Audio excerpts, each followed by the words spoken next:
հարկային օրենսգրքում սույն փոփոխությունների իմաստը հետևյալն է, ևս 1 տարով հետաձգել ավելացված արժեքի հարկի ազատման արտոնությունը այն քաղաքացիների համար, այն ֆիզիկական իրավաբանական անձանց համար, ովքեր որ էլեկտրական շարժիչով մեքենաներ են ներմուծում, մեկ բացառությամբ, բացառությունը հետևյալն է, մենք առաջարկում ենք այս նոր կարգավորումը կիրառել 2023 թվականի դեկտեմբերի 31-ից հետո թողարկված, այսինքն 2024, 2025 և 2026 թվականի արտադրության, որտեղ 26 թվականին է գործելու արտադրության մեքենաների համար։ Ներկայացնեմ նաև խանգարում եք ինձ։ Շնորհակալություն։ Եվ ուզում եմ ներկայացնեմ նաև որոշակի վիճակագրություն, մասնավորապես Հայաստանը 2022 թվականին ունեցել է 22, 23, 24 թվականներին ունեցել է ոչ միայն ավելացված արժեքի հարկի արտոնություն, այլև նաև մաքսատուրքի ազատման արտոնություն քվոտայի շրջանակում 22 թվականին 7000, 23, 24 թվականներին և 25 թվականներին 8000-ական միավոր և պետք է նշենք, որ 23 թվականին ներմուծման ծավալը մեքենաների կազմել է 9635 միավոր, 22 թվականի համեմատ այս ցուցանիշը աճել է 75%-ով, 24 թվականի ներմուծման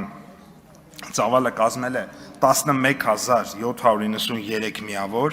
ինչը 23 թվականի համեմատ աճել է արդեն 22%-ով,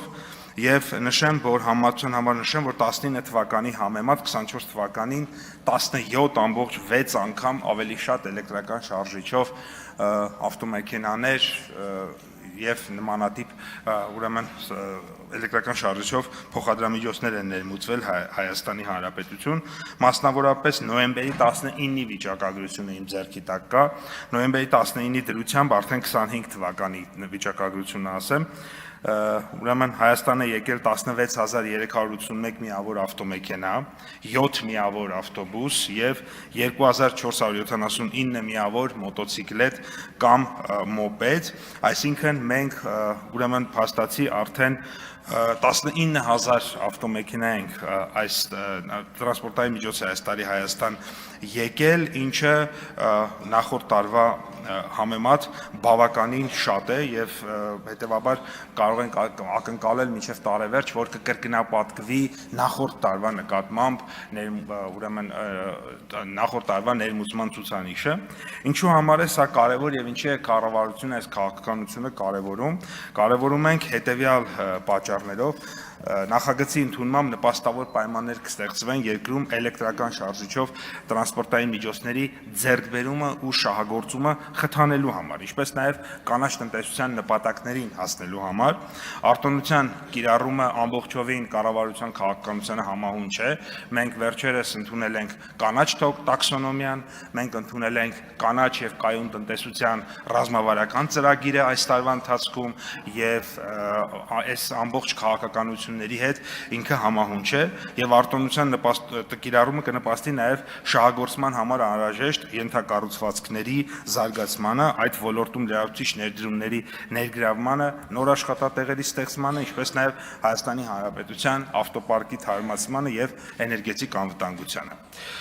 Նշեմ նաև, որ բացի տնտեսական և տեխնոլոգիական օգուտներից նախագիծը ունի նաև բնապահպանական կարևորություն, այն ուղղակիորեն բխում է կառավարության 21 թվականի ապրիլի 22-ին ընդունված Փարիզյան համաձայնագրի ներքո Հայաստանի Հանրապետության 21-30 թվականների ազգային մակարդակով սահմանված գործողությունները հաստատելու մասին որոշմամբ ամրագրված Հայաստանի Հանրապետության պարտավորություններից, որի շրջանակներում մենք պարտավորվել ենք մինչև 2030 թվականը Հայաստանում արտադրվող ջերմոցային գազերի քանակը 1990 թվականին արտադրվողի համեմատ 40%-ով